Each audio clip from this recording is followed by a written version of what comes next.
I'd like to ask the first question to Jackson Moses. And this is about the debate between dual-use technology and single-use technology. So many of our companies here in Utah, they'll build something for either aerospace, commercial, or defense. And sometimes they'll build it for both. So there's a bit of a debate going on in this world of defense tech, whether it's better to build dual-use, and if a company can survive and grow having a dual-use product, something that works for the consumers and enterprise as well as the government, or if it's better to do something that's just specifically defense tech, like what Anduril is doing. They're building just for the DoD and the allies. So if you could speak to that, that'd be great. Yeah, so I think dual use is a dirty word. It's one that a lot of people don't understand, and they accidentally conflate, with other applications. I think in reality, like if we look at history, there's been a lot of joint innovation between private and public sector, right? Going back to the days at NASA, how SpaceX took off, a lot of that IP was transferred to them. A lot of that is like an open portfolio. If we look at the, hardware during the 80s, telcos, internet during the 90s, we get to biotech, et cetera. Now we're here. So I think there is a role to be had in, public-private relationships. But I think dual use is becoming as popular a moniker, or now as infamous in the nomenclature as AI and machine learning and computer vision was 5, 6, 7 years ago. It's almost like if it's not in your deck or if it's not in your investment pitch, do you actually know what you're talking about? And then I don't think that's fair. I think there's room for both. So dual use to me, right, I think the most important thing is you're setting the expectations correctly as a founder with the business model you're going to embrace and knowing what markets and verticals you're going after. And then as an investor, it's really important that you calibrate on the portfolio construction side of the equation, because there's a lot of reasons that companies embrace dual use, mainly that they can take their technology into the private sector very quickly, establish a land and expand strategy, right? Really hit distribution, generate revenue, all while working simultaneously with DoD and USG. Those sales cycles with the government at the federal level are years. As much as DoD tries to partner with the private sector, there's a lot of room for improvement. DoD will openly acknowledge this. So I think if you are a single-use founder and you are specifically going after DoD applications and government dollars, then you have to understand how you're going to de-risk that business model, and you have to be very upfront with your investors. You also have to go after a very significant TAM, right? Because you have concentration risk. So I think there's room for both. Honestly, I think dual use is kind of, at this stage in time, it's a buzzword. It doesn't really mean much. I found through my experience that I want to have exposure to dual use companies and single use companies. Single use, if you hit single use out of the park, you get something like Anduril right now. Now Lattice will evolve into, enterprise and B2B sales, but right now it's not like they can sell what they make to the general public. And that's going to return a portfolio many times over, or a fund. But how many of those are actually going to come to fruition and exist is really up in the air. It's not going to be tens and tens and tens that are replacing legacy competitors. So I think to wrap it up, it's important that, you go after what you know. If there is a dual use application to your technology and you start out as single use, it doesn't mean you can't branch out down the road. If anything, that's capturing the long tail, and you're diversifying your business lines. And if you're single use, you just got to be very upfront going after a large market and have an extreme unfair advantage on your kind of specialization and ability to navigate DoD. But as an investor, I think it's wise to have both in a fund in your portfolio. And I think that actually presents your LPs the best risk-adjusted returns. So you mentioned you have to have an advantage in navigating DoD. Does that mean, one of the first 10 hires is someone who really knows, maybe it's a lobbyist on your staff? Who is that? How do you navigate DoD? It's an excellent question. A lot of defense tech companies, even the ones that look really pretty on paper and publicly, are still trying to figure that out. We have agencies, right? Organizations, DARPA, DIU, AFWorks, AFRL, Army Applications Lab. A lot of people, good people, trying to bridge that gap. At the end of the day, DoD contracting is just very, very. It's learned. It can't really be taught. And even the different contracting vehicles, like how we calculate revenue, what's booked and realized versus deferred. To me, you really need your first two hires. Your first one needs to be just an incredible 15, 20-year veteran in BD and government relations. I tell all my portfolio companies, I recommend that the founders hire those people. And then to your point is, as much as I don't want to necessarily work with special interests, that is how the system is configured. So I make the recommendation that my companies at the pre-seed level immediately, start working with lobbyists and the like. Otherwise, it's an uphill battle that you'll most likely lose. Yeah, no, I appreciate that. Brian, you've built a great company here in Utah. You're selling to the government as a customer. You're selling to the private sector.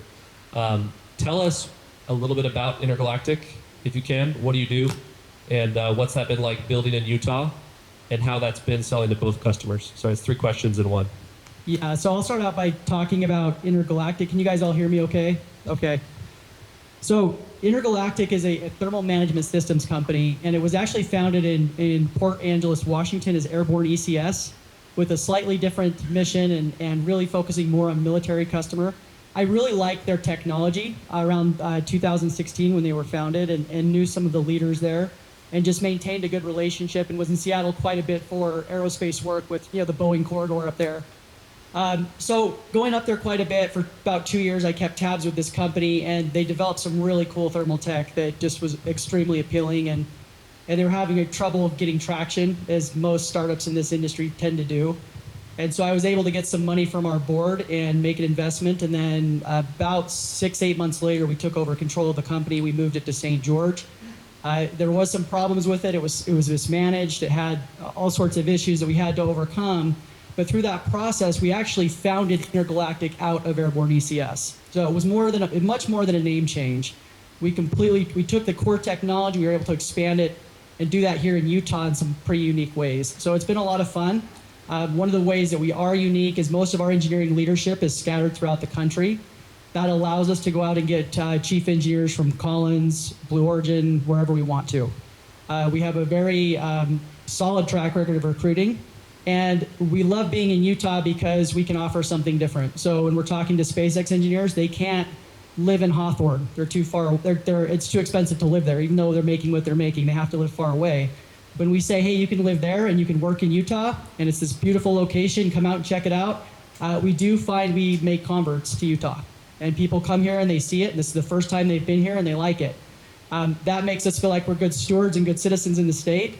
But overall, I think the state is very good at lifting each other up.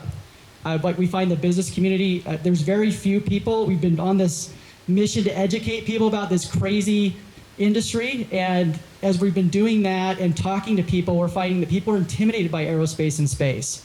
And it's just something that we notice. And so we've really tried to partner with people, but it's been reflected back to us with a lot of people who are willing to help, even if they don't know how to help.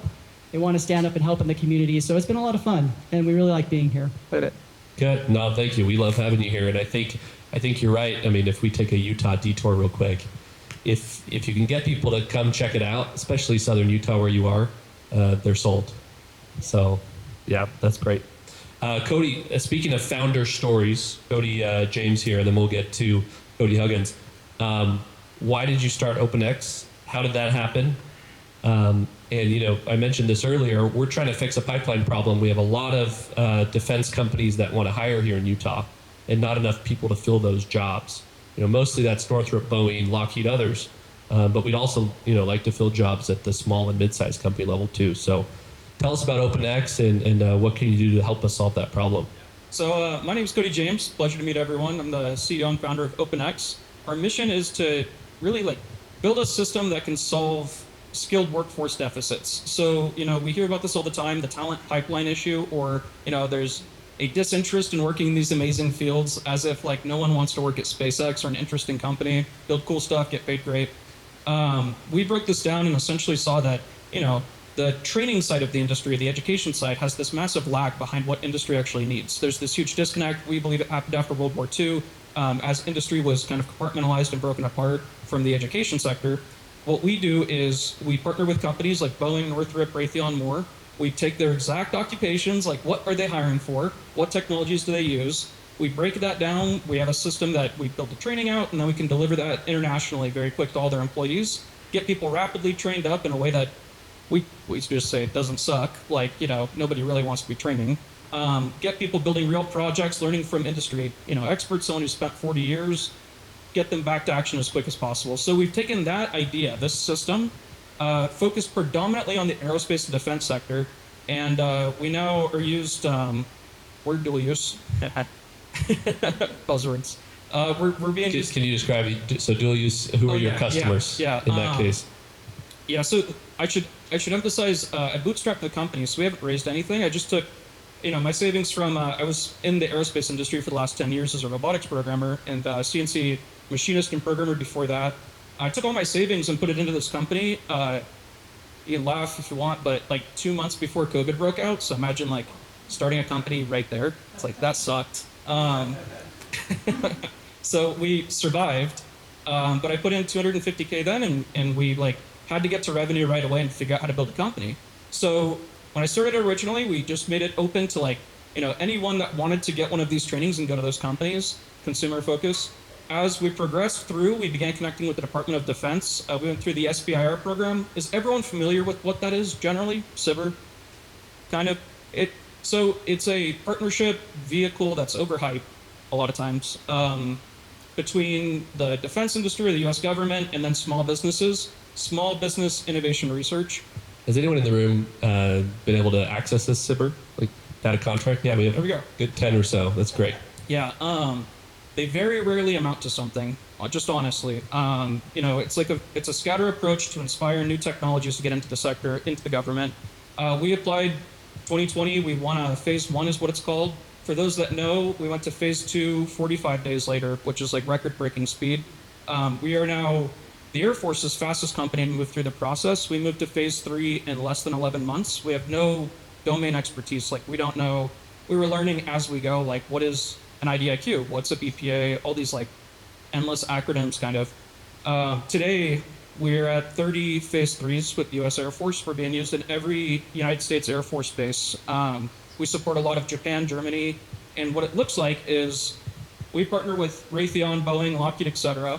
We take that same training platform, that same kind of like, system of skills, and then we can deploy it to, austere environments, make sure people are familiar with the key technologies that are used to build these aircraft, maintain them, and more. So, like OpenX as a whole, its mission is to solve skilled workforce. We look at aerospace and defense. We can't forget the first part of that name, the two parts of that name. So that's a bit about how we're structured in terms of dual use and from like a market standpoint. So yeah, I'd love to answer any questions as we go or share more about the company, but that's a little bit of OpenX. And well, we know who to go to succeed with the SBIR and SITR process. So that's pretty impressive. I'll tell you all the stuff that sucks and that you want to avoid, and that's all we know. Yeah, good. Well, my one attempt at a SBIR was declined, so I should take some notes from you. Cody Huggins. So scout.vc has a lot of cool portfolio companies. One that I really think is awesome is Voyager. Voyager has partnered with Northrop and Airbus and one other. Those are the three. And this is to build the new International Space Station. So the one we learned about in grade school, is retiring in the next 5-10 years and will be replaced by this new consortium. Why is that an important investment for your firm? And tell us some of the other stuff that Scout's doing. Yeah, so we are a dual-use investor. I know some people here don't quite like that. But no, I mean we're I'd say kind of an OG in the dual-use space. We actually stay away from defense tech. Although I actually agree with just about everything Jackson said, because I do think on dual-use, probably more than likely going to be focused on one of those avenues anyways initially, and the technology just has the application to open up. And so whether you're going after non-dilutive capital through SIBRs or other avenues, maybe DARPA or whatever contracts, maybe you start off on the defense side, but then you ultimately pivot fairly quickly onto the commercial side and scale there, but you still have application, and maybe you're in kind of the critical and emerging technology list, and it's still important to the government and the national interest.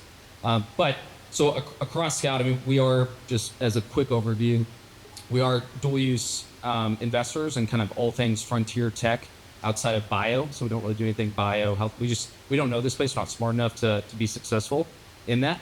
But we're all former service academy grads on the team, and got some pretty extensive advisors, to include lobbyists and folks in DC, because that is very instrumental at an early stage. But Voyager specifically, just so you kind of talked about it, but what Voyager, how it's structured is it's a holdco, and they've essentially been rolling up pseudo private equity style operating businesses within the space vertical. And so and they're broken down in kind of two different things. I would say it's infrastructure in space and then technology. So all 7, maybe 8 now, I think they just had another acquisition. All of them kind of fall in one of those two buckets. And then there's one of those portfolio companies under Voyager that's probably the most well-known. It's NanoRacks. So NanoRacks is the actual company that is building the next commercial international space station, which is partnered with Northrop Grumman, and then also Voyager partnered with Airbus. And then on top of that, they own the only piece of private real estate on the current International Space Station, which is the Bishop Airlock. So that's probably the most well-known of the sub-portfolio companies.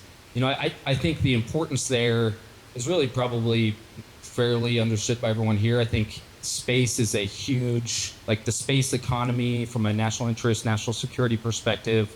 I mean, it's huge. We set up a whole nother department within the Department of Defense with the Space Force, the 4-star commander, and they're still kind of figuring things out there. But it's huge. And I think for us and our allies, having the International Space Station operational and in space and having something to replace the current International Space Station is very important. And I think it goes back to something Jackson said. I think we're at a similar paradigm where NASA, when Jackson was talking about, kind of sharing IP with the SpaceXs of the world and the orbitals of the world back in 2008. I think we're at that same paradigm where they're shifting from, NASA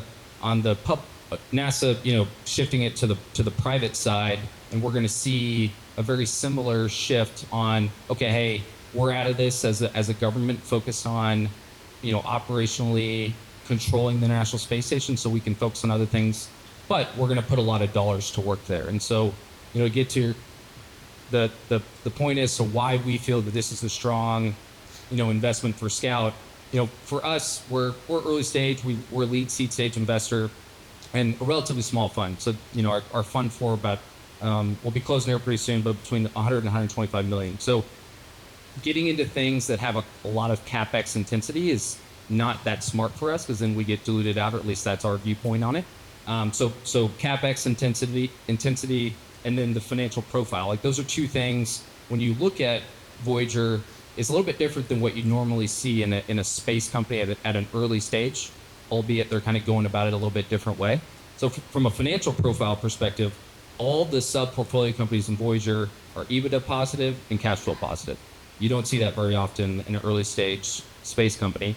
And then they're able to tap into non-dilutive capital, not small SIBRs and things that most folks are going through, or smaller phase 3 grants. They've already got north of 220 million from NASA. Their partnership in the JV that they just executed with Airbus, very, very strategic, because now they can tap into the European Space Agency's non-dilutive capital as well, because this is just as important for our allies. And so from that perspective there, it's a much different look at getting into space and having that exposure in our fund than we would from a traditional, early stage, brand new startup. And so that partnered with, Northrop Grumman and Airbus holistically outside of non-dilutive, and the team that they have there that we know very well, we just think they're very well positioned to be successful. So aerospace and defense is kind of having a moment right now. So if we just look at Silicon Valley, which has funded all of these unicorn SaaS and consumer and enterprise tech products and companies over the past 40 years, we're now starting to see different types of companies. We're starting to see deep tech and aerospace and defense, and one of the largest VCs out there, Andreessen Horowitz, has dedicated an entire line of its business to this sector.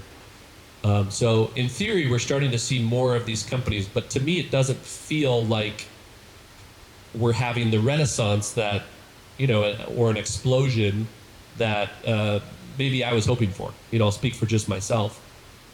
Why is it hard to start a company like this? What are the common roadblocks we're seeing? Would love to hear from both the founders and the VCs on this. So who would like to take that one? I can go. Yeah, what is luck? My favorite topic.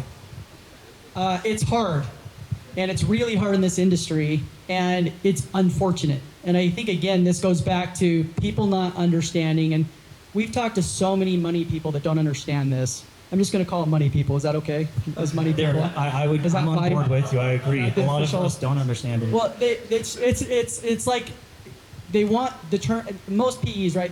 They're like, well, where are you going to be in 3 years? And in aerospace, that's like, it's nothing.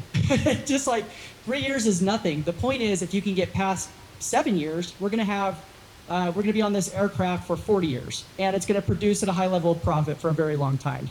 And how do we take that, that's totally different than most industries, and boil it down to an investment that somebody wants to get involved in? It's very difficult, but the money is the biggest problem. And the primes don't help, and the government doesn't help. Forecasts are always way too aggressive. They go out and they give blue sky forecasts all the time. So people get excited, and startups want to get involved. They want to go chase these dollars. They want to chase these platforms. And then what happens? The projections were never accurate. Raytheon's pushing their schedule out 2 years. It happens so often in this industry that it's very, very hard to navigate and traverse the valley of death. It really is. So you've got to really dig in. You've got to find capital partners who understand. For us, I have another company, Ram Aviation, Space, and Defense.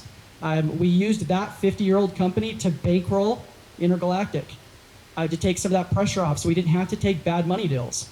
But most people don't have that, and I recognize that. It's very difficult. So I think that it really takes a lot of grit and grind and ingenuity, and you have to think about it differently. But I also think just finding ways to communicate to people to help them understand this industry better, because when you say, hey, when I'm on that plane, I'm going to be on it 50 years from now, they're like, how? Isn't somebody else going to come and steal it from you? That just doesn't make sense a lot of the time. So anyway. Great. No, that's great. Others?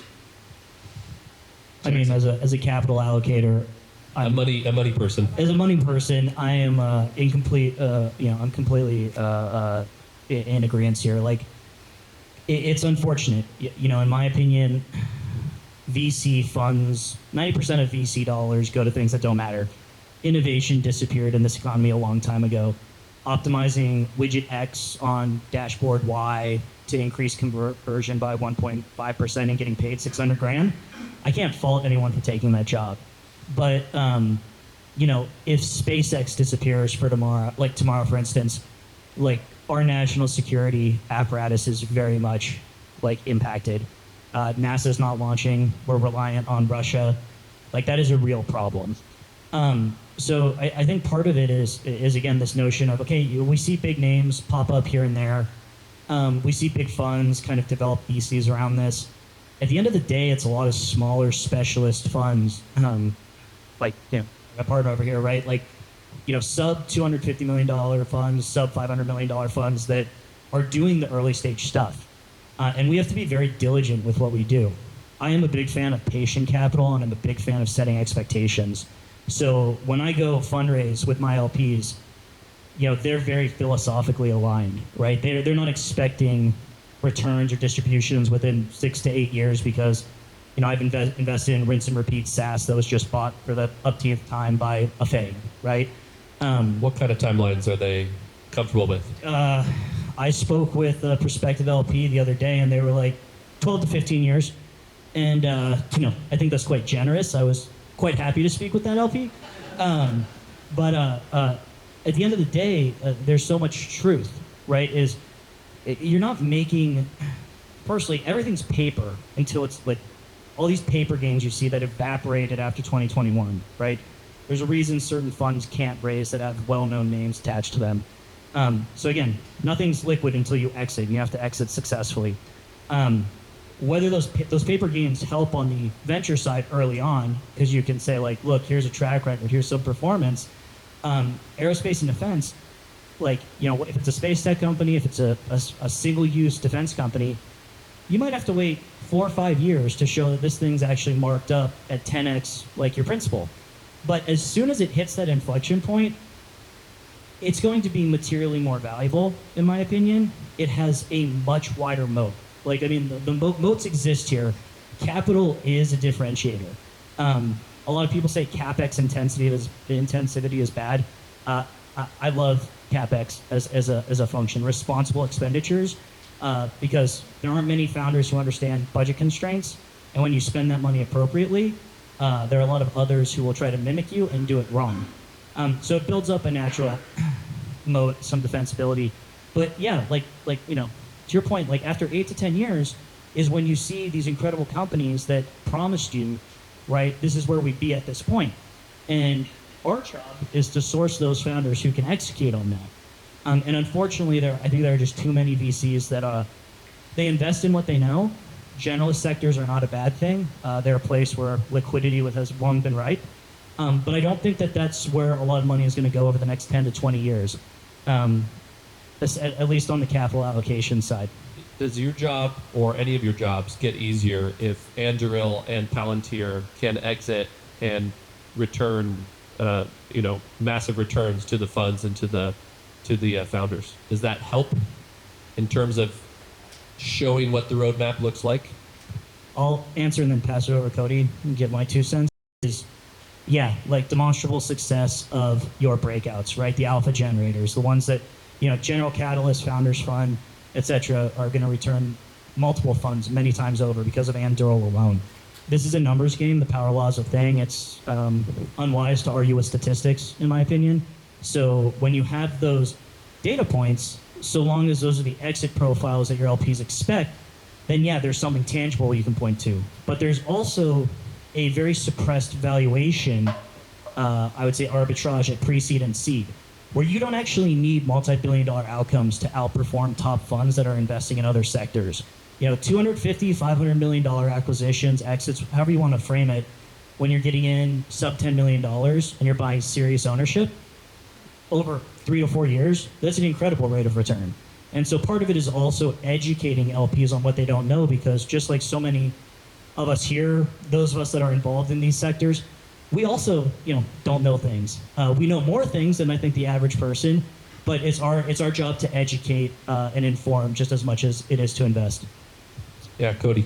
Yes, I would agree with everything Jackson said. I think, to me, the biggest thing is there is a lot of capital that has come in, but it's still, we talk about how long a lot of this stuff takes.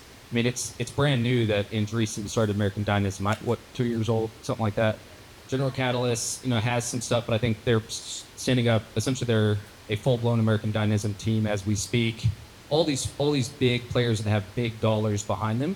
I just don't think that those dollars, it hasn't matured to a point where, enough entrepreneurs now realize it's not going to be so hard for them to raise at a B or a C and continue to get there to a successful exit. I think it will come, but I do think Anduril actually exiting at some point in time at a significant valuation will be helpful, because you're seeing the Palantir mafia is probably across most defense tech companies, either as founders or very, very early hires, because they kind of saw what that path looked like. Now, it was a long path, but what that path looked like. And last point I'd mention, which I also agree with Jackson on, is as an example of getting in early and exiting. We just exited a company a couple months ago, Tomahawk Robotics, $125 million exit, so not that big of an exit. It's returning half our fund because we got in so early and we maintained significant ownership throughout. So I think even some of those smaller exits, those guys are going to go on, those guys and girls are going to go on and do other things in this space again. So I do think that's very helpful. Yeah, awesome. Cody James, what are you and your peers seeing as you're founding and building companies? Like, what's hard about that, and why? Are people jumping into it? It actually kind of seems like on Twitter, there is a big influx of people jumping into, let's say, American dynamism type of companies. What are you seeing? Well, I think Twitter's an echo chamber, right? Like, one idea bounces around 10,000 times. Sounds really cool. But I think what we see in general is that there's this just fundamental misunderstanding of aerospace and defense as a category versus what a lot of venture capitalists are familiar with and more, let's call it like what it is, a free market in a lot of other areas, like unregulated. You don't have large like state-sponsored players that are controlling everything. Yeah, I think that there's a great misunderstanding about how the system is actually functioning. There was a great talk on government regulations recently. I'll send it to you if you want to send it out to everyone, if you guys haven't seen it. But it was just showing telecom in the 90s, the work that the fan favorite companies of like Comcast and Verizon did to shut down new entrants into the market, new innovation, new players. And, I'm not saying that that is in entirety what we have, but it has similar characteristics in the market. So, for a new entrant to come in and effectively compete in what we're familiar with in a free market, they have to find a way to have them fit into the narrative of what already exists and what is in place. Aerospace and defense is something that's critical to national security, to economic prosperity, and more. If we reduce that to manufacturing engineering, which is where it comes from predominantly, historically at least, very, very attractive opportunities there. But I think from the capital allocation standpoint, there's just going to be this like extremely hard growth period where you're going to get like a lot of analysts, and in the engineering world, we call it, this is going to sound offensive, I'm a huge fan of the work you're doing, but we call it bean counting in engineering. Like, will the bean counters allow this? Me too. I think that there's going to be a great misunderstanding. We're going to get a lot of MBA grads coming in and like wondering why things don't just add up in Excel when I drag to the right. Like, it's going to seem very choppy, but you look at like the very few successful examples we have, SpaceX, Palantir, these were relatively unknown companies for a decade plus before they were even like locally famous. So, if we were to take that limited data set of like what has been successful and we think about how the public's viewed that, it's going to be long, like slept on periods of the highly, highly successful companies, and then, that long-term breakout, kind of like a dark horse candidate effect in a sense. So I think what I think is most important is that there's a great misunderstanding of how the system of this market actually works. I think that is going to be misconstrued. It's going to lead to really like a bubble of hype that is generated from these local echo chambers. A lot of people are going to lose money in the industry. Like, let's just be clear. But there's going to be the few that make the exceptional returns. I think the most important thing is to make sure that you're not rationalizing some understanding of the market. You're trying to get a realistic view of it. Like, what is actually the powers at play and like how this all functions and, how it fits into the bigger puzzle. So I'd say It operates pretty different from other sectors of the economy, right? So you kind of have to, get advice from the VCs and the folks at Defense Innovation Unit, and you have to have someone on staff who's done government BD, and you really need to. You can't just plug and play from the normal Silicon Valley playbook. Right. Yeah. Trey Stevens, if anyone follows him over at Founders Fund, early Palantir, phenomenal advice in this arena. I'd highly recommend to go just like listen to one of his podcasts, or not podcasts, but like talks on YouTube. They'll give you a really, really like straight view of this. Trey is spelled Trae. So Stevens, I recommend that too. Overall, I think from like a general consensus, like people applying to companies, I think that excitement has been there because it's part of American DNA. Like, we want to build something incredible. We want to build aircraft and ships. I believe that's going to stay and that's going to continue to foster. I think from the company standpoint, the few and far between winners are going to be the ones that figure out how to navigate this, like, I hate to be so coarse here, rigged market in a sense, this like overtly structured market that is quote unquote set in stone from consolidation, and the VCs are going to be the venture capitalists are going to be the ones in the middle. That holding the bag, are not getting distracted by just like how many people are applying or talking about something. They're going to be the ones that understand how the mechanics work. Thank you. I want to take a couple questions from the audience. If you do have one, we can start with Sumit here. And let me give you my microphone, actually. And then you can let us know who the question is for or if it's just for the whole panel. Thank you. So first of all, thank you to all the panelists, very helpful information. So I will start out with a startup dilemma, is that the genesis of a startup usually is with some kind of expertise. Now, Sorry, could you speak up a little bit? so I was saying that the genesis of a startup always lies in some kind of an expertise. So what happens is that with a startup, there's always a dilemma saying, should we sell that expertise as consulting services, or should we productize that expertise and sell as a product? So the question to the money people in the room is that what is more lucrative for the money people? Do they look for companies that sell or plan on selling services to DoD, which by the way takes 3 to 4 or maybe 10 to 12 years? Or should we think about productizing that expertise? Anyway, that's the question. I'll answer and then pass it over to Cody here. We really have to drop the money people moniker. It makes us sound so evil. Look, I would actually say that whether it's dual use tech or whether it's single use, depending on if you're selling to DoD, there's at least for what I invest in, it's blended software and hardware. I haven't found many pure hardware plays that have venture like exit profiles, nor have I found many SaaS plays in aerospace and defense. And if you're building hardware and you're selling to DoD at all, there's usually a services component that's a business line, an underlying business line. If you look at Palantir, right, they have all their forward deployed engineers that set up and implement like their services, right, ongoing maintenance. Within DoD, right, I mean, we have military branches, we have 3-letter agencies. Whenever you sell something of substance that provides a completely unfair advantage, people have to be routinely trained, right? You have to have upgrades. Like you are immediately subject to cyber attack. All of a sudden, the CCP wants it more than anyone else. So, like, you have to iterate. You have to sell new models. Like, you're continuing that product develop iteration cycle. But I think at the end of the day, to your point, at least for myself as a venture capitalist, a money guy, I have to think about product-led growth. I can't think about services. I mean, this is not to say that service-led companies are bad companies. We have Fortune 500 companies that are service-led companies, but it's not what my LPs expect me to invest in. They don't carry the same margin profile, and there tends to be a lot more overhead associated with them and problems that can't be worked out necessarily technically or through better product development or things like that. So services as a business line, I think is an excellent business within a product-led company, and that's how I would answer. Exactly what he said. I mean, we even the company that I just talked about that's returning half of our fund, we passed on them initially because it was service-led.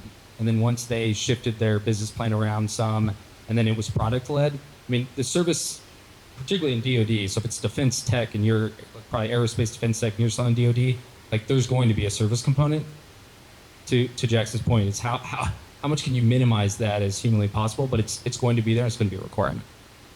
If I could add to this too, just an observation that I have is that in the realm of us trying to gain an understanding of these like certain markets and the forces at play, the systems at work, I find that there's like all of these false dichotomies. A very common one that's very popular right now is, as you guys mentioned, do I build a company in hardware or software?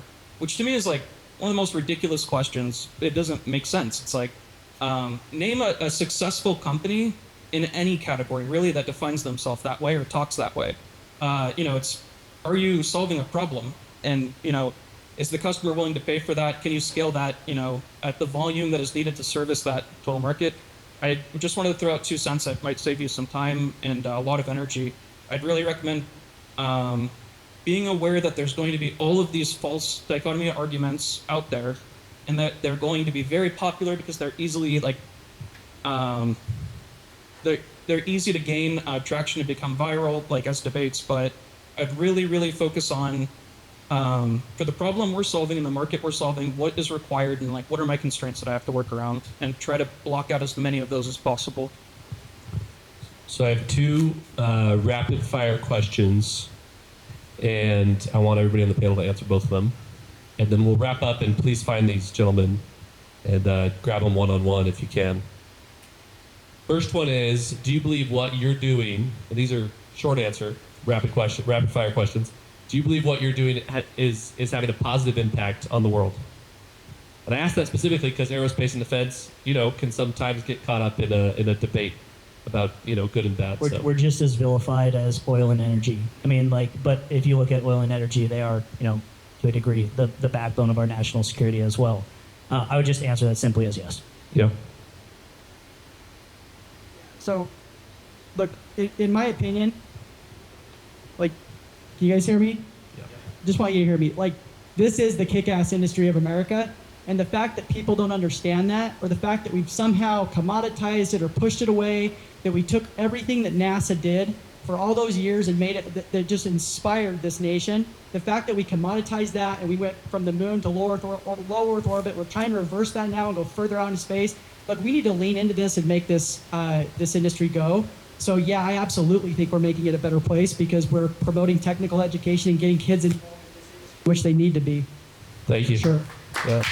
Well said. Yes. Yes, that's a good answer. That's a fair answer. I think a lot of people feel that America is at peace right now because we're not in an active kinetic war, but I do think America's at war right now, and it's an ideological war. A lot of people around the world would be very interested in America not building more airplanes, not advancing, not having healthy families, a husband and wife, kids. I think that those actors would be really interested in that narrative where these industries are vilified. But the reality is that we live in the richest moment of human history, and more so now than ever are people out of poverty, have great careers, opportunity, and more. I think that to vilify any of these industries that contribute that way. Well said. Robert, Well said. I'm going to say one more thing. Yeah, please. Yeah. And, the one piece I would mention is, we're in Austin, so we're very close to Army Futures Command, and General Rainey is, of course, our general in charge of that. For him, he loves defense tech. He loves early stage investors, and I think the things that Jackson's investing in, that Scout's investing in, what we're doing is we're essentially, if it's autonomous and we can get the soldier or airman or whatever service member out of harm's way and put a robot there, absolutely, all day. Why would we not do that? And whether it costs a couple $100,000, it doesn't matter, because it's going to be better for the human life and the U.S. life and for sons and daughters and all that. And so, I think that that's a huge advancement from where we've been, and that's the push of where we're trying to get to. So, back to my short answer, yes. Yeah, well said, well said. All right, final question. What is one area, what's one technology that is truly on the frontier that you're excited about? Either excited about investing in, excited about building, maybe it's not even something you're doing right now in your existing companies. Would love to hear down the row here, one technology. Next gen of compute, so whether that formats as higher processing speed or VRAR, just next generation of how we work with computers in general. Just briefly, AI and how it evolves. Cool. Kinetics and munitions. Quantum, just as a sector. Cool. Gentlemen, thank you so much for being here. Let's give them a round of applause.